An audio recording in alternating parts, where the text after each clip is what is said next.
Assalamu alaikum wa rahmatullahi wa barakatuh. Bienvenue de tout cœur sur la chaîne Motivation Islamique, un espace de lumière, de sagesse et d'amour pour tous ceux qui cherchent la vérité et la proximité avec le Très-Haut. 1. Le silence qui pose question. Quand tu pries, mais rien ne change. As-tu déjà connu ce moment où tu as levé les mains et il ne s'est rien passé, où tu as fermé les yeux en espérant un signe, un frisson, un apaisement, mais tout ce que tu as reçu, c'est le silence, pas une réponse, pas un changement, pas même une sensation. Et tu continues, nuit après nuit, les yeux cernés, le cœur épuisé, la foi peut-être encore là, mais tremblante. Tu répètes les mêmes invocations. Tu demandes pardon. Tu promets. Tu espères. Tu t'accroches. Mais au fond, tu commences à douter. Est-ce que je parle dans le vide? Est-ce que mes prières montent quelque part? Est-ce qu'il m'a oublié? Ou pire, est-ce qu'il m'a abandonné sans même me le dire? Ce silence-là, il fait mal, pas comme une douleur physique. C'est un vide que personne ne comprend vraiment, sauf ceux qui ont déjà attendu une réponse qui ne vient pas. Et pourtant, ce silence n'est pas rare, il est universel. Tous les croyants y sont confrontés un jour, même les plus sincères, même les plus assidus. Peut-être surtout ceux-là. Mais nous avons été conditionnés à penser que le silence est un rejet. Que si Allah ne répond pas à ton appel, c'est que tu n'es pas digne. Que si tu ne ressens rien dans ta prière, c'est que tu es loin, que si les choses n'évoluent pas, c'est que tu es bloqué spirituellement. Et si ce n'était pas ça?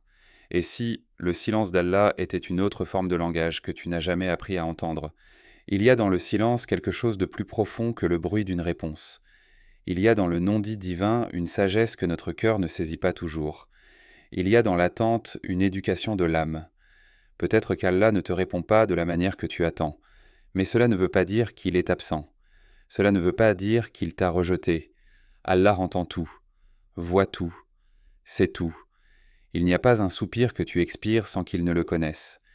Il n'y a pas une larme qui tombe sans qu'il n'en connaisse l'origine. Il n'y a pas un doute dans ton cœur qu'il n'a pas déjà exploré. Alors pourquoi ne répond-il pas?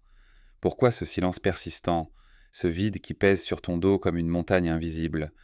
Peut-être parce qu'il ne s'agit pas de recevoir une réponse, mais de continuer malgré l'absence apparente. Peut-être que ce silence est là pour te transformer, pas pour te satisfaire. Et là, il faut que tu te poses une vraie question. Quand tu pries, qu'attends-tu? Une solution? Un soulagement? Une récompense? Ou bien la proximité d'Allah même si rien ne change autour de toi? Car parfois, Allah ne change pas ta situation, parce qu'il veut d'abord changer ton cœur, parce qu'il veut t'enseigner à aimer le Créateur plus que la création, à désirer sa face plus que ses faveurs. Le silence d'Allah est un miroir, il te renvoie à tes intentions. Est-ce que tu es là pour lui ou pour ce que tu veux obtenir de lui?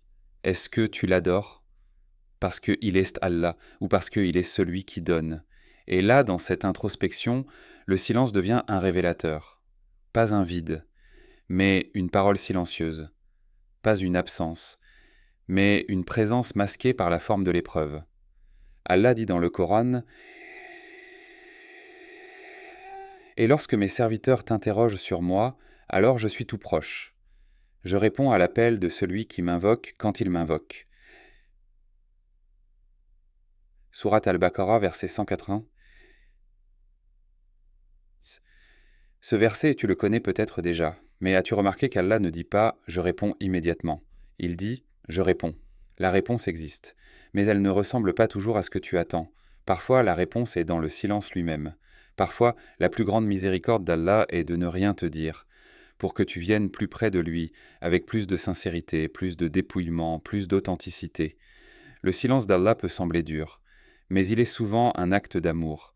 Car Allah, dans son infinie sagesse, ne traite pas ses serviteurs comme des clients qui demandent un service.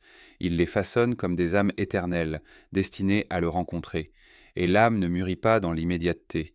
Elle mûrit dans l'épreuve, dans l'attente, dans l'abandon. Alors aujourd'hui, si tu ressens ce silence, ne le prends pas comme un rejet. Prends-le comme un appel à aller plus loin, pas à l'extérieur, mais à l'intérieur. Ce que tu veux peut être retardé. Ce que tu demandes peut ne pas t'être donné. Mais ce que tu deviens pendant ce silence, voilà ce qui compte vraiment. Allah n'est jamais absent. Il est toujours là, même dans le silence. Surtout dans le silence. Parce que c'est dans ce silence que ta foi se montre. Non pas dans ta bouche, mais dans ta persévérance. Non pas dans tes paroles, mais dans ta constance. Non pas dans ta demande, mais dans ton abandon. As-tu déjà été abandonné par Allah sans t'en rendre compte? Non. Ce qui t'abandonne, c'est ta perception. Ce qui t'abandonne, c'est l'espoir en toi-même, pas en lui. Car lui, il ne s'éloigne jamais. C'est nous qui cessons de ressentir. Et c'est parfois exactement ce qu'il veut, que tu arrêtes de te fier à tes sensations, et que tu commences à te fier à sa promesse. Et place ta confiance en le vivant qui ne meurt jamais. Surat Al-Furqan, verset 58. 58. Ce silence, c'est peut-être le moment le plus précieux de ton cheminement, car il t'oblige à croire sans voir, à aimer sans recevoir, à prier sans ressentir. Et cela, c'est peut-être la foi la plus pure qui soit. Si vous souhaitez enrichir votre foi, alors abonnez-vous dès maintenant. Rejoignez-nous pour explorer ensemble des enseignements profonds qui, Inch'Allah, apporteront paix et clarté à votre cœur. Activez la cloche pour ne rien manquer et partagez cette précieuse connaissance autour de vous. 2. Les raisons du silence. Test, purification ou éloignement. Tu veux comprendre pourquoi Allah ne te répond pas. Pourquoi, malgré tes prières répétées, ton monde reste le même. Tu ressens ce silence comme un refus, et tu cherches des raisons. Mais es-tu prêt à entendre celles qui ne confortent pas? La première possibilité, c'est que tu es mis à l'épreuve, pas puni, éprouvé. Cela peut paraître simple, mais c'est peut-être la chose la plus difficile à accepter. Que tu sois sincère, que tu fasses les choses bien, et qu'Allah décide malgré tout de te faire passer par la difficulté. Non pas pour te briser, mais pour te révéler à toi-même. Allah n'éprouve pas les gens parce qu'ils ont fauté. Il les éprouve parfois parce qu'ils ont cru. Est-ce que les gens pensent qu'on les laissera dire « Nous croyons sans qu'ils soient éprouvés » Surat Al-Ankabut, verset 2, le silence d'Allah peut être ce test. Un test de ta patience, de ta sincérité, de ta constance. C'était facile de dire que tu fais confiance à Allah quand tout va bien. Mais que reste-t-il de cette confiance quand tout se ferme, quand les invocations restent sans retour, quand tu ne sens plus rien, ni en prière, ni dans ton cœur? Ce silence vient parfois te demander « Es-tu là pour la facilité ou es-tu là pour moi? Est-ce moi que tu cherches ou ce que tu veux obtenir par moi ?» Puis il y a une deuxième possibilité, la purification. Le silence peut être un feu intérieur. Il te brûle sans bruit. Il ne laisse aucune trace extérieure, mais il te vide de l'intérieur. Ce n'est pas un châtiment, mais une purification. Allah ne se presse pas de répondre parce qu'il te prépare, et tu n'en as pas conscience. Tu veux être exaucé maintenant. Tu veux que le poids tombe, que la douleur parte. Mais Allah sait que si ce qu'il t'a destiné à arriver trop tôt, ce serait une catastrophe. Il sait aussi que parfois tu demandes des choses que ton âme n'est pas prête à porter, et il purifie par le silence. Il attend que tu comprennes que la purification ne vient pas quand tout se passe bien, mais quand tu ne comprends plus rien et que tu continues quand même. Parce que c'est là que l'ego commence à céder. C'est là que la confiance s'impose comme nécessité et non comme choix émotionnel. C'est là que tu cesses de prier pour changer ta vie et que tu commences à prier pour tenir bon, pour rester droit. Et puis, il y a une troisième possibilité, plus dure à entendre, peut-être qu'il y a en toi ce qui empêche la réponse de venir. Peut-être qu'un mur s'est élevé entre toi et Allah et que tu refuses de le voir. Pas toujours un péché évident, parfois juste de la négligence, des habitudes prises, un cœur endormi, un rapport devenu mécanique. Tu pries, tu invoques, tu demandes, mais ta langue est vivante, ton cœur est absent, et Allah ne répond pas parce qu'il n'y a personne à qui répondre. Ton corps est là, ta voix aussi, mais ta présence, elle est ailleurs. Le Coran nous le rappelle, Allah n'est pas injuste envers les gens, mais ce sont les gens qui sont injustes envers eux-mêmes. Surat Yunus, verset 44. Ce verset te demande de t'arrêter, de faire une pause, et de te demander « Ai-je fait de la prière un acte vivant ou une habitude vidée de son sens? Mes invocations sont-elles des supplications ou des ordres masqués?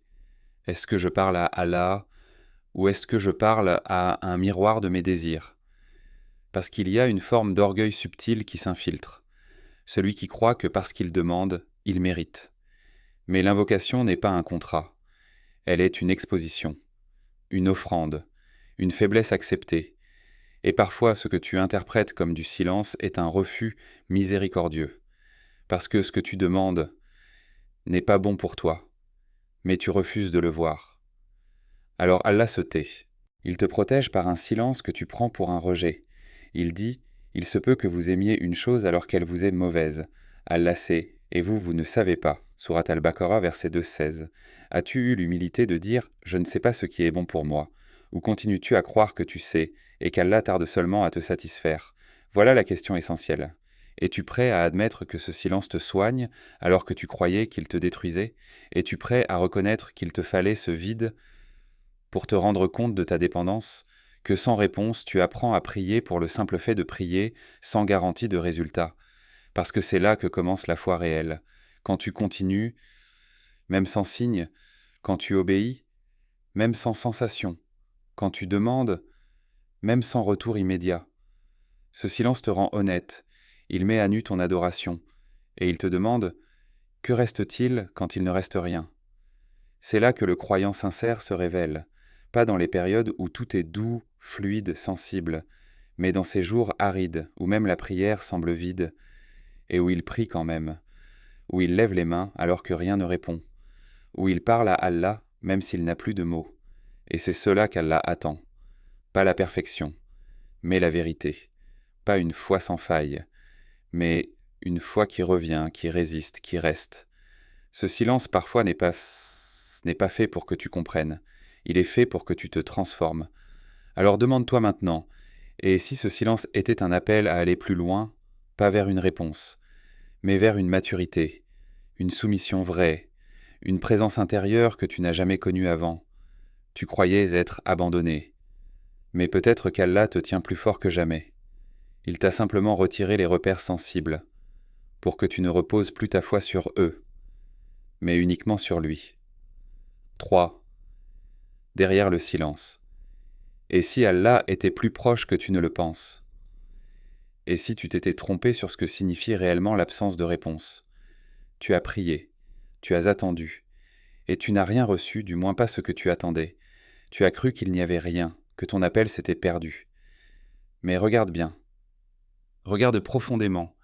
Est-ce que t'es toujours le même qu'avant cette attente? Est-ce que tu ressens les choses de la même façon? Est-ce que ton regard sur le monde, sur toi-même, sur Dieu, est encore celui que tu avais avant ce silence? Tu vois, Allah n'est pas venu te répondre avec des mots.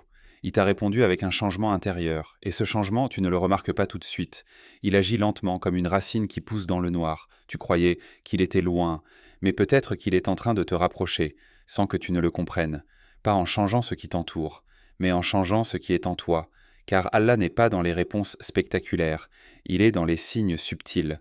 Dans ce moment où, malgré la fatigue, tu te lèves encore pour prier. Dans cette larme discrète qui monte sans raison apparente. Dans ce verset que tu lisais machinalement et qui soudain prend tout son sens, il est là, pas comme tu voulais, mais comme tu avais besoin qu'il soit. Dans la sourate Kaf, Allah dit « Nous avons effectivement créé l'homme, et nous savons ce que son âme lui suggère, et nous sommes plus près de lui que sa veine jugulaire. » Sourate Kaf, verset 16. Plus proche que ta propre conscience de toi-même, plus proche que ton souffle, que ton battement de cœur. Mais cette proximité ne fait pas de bruit, elle ne s'impose pas, elle ne crie pas, elle attend que tu te rendes disponible.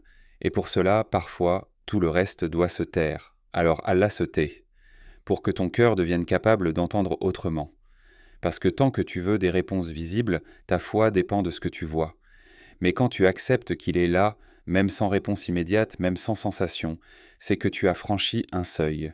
Tu n'es plus simplement en train de croire, tu es en train de connaître. Le silence d'Allah n'est pas vide, il est plein de lui.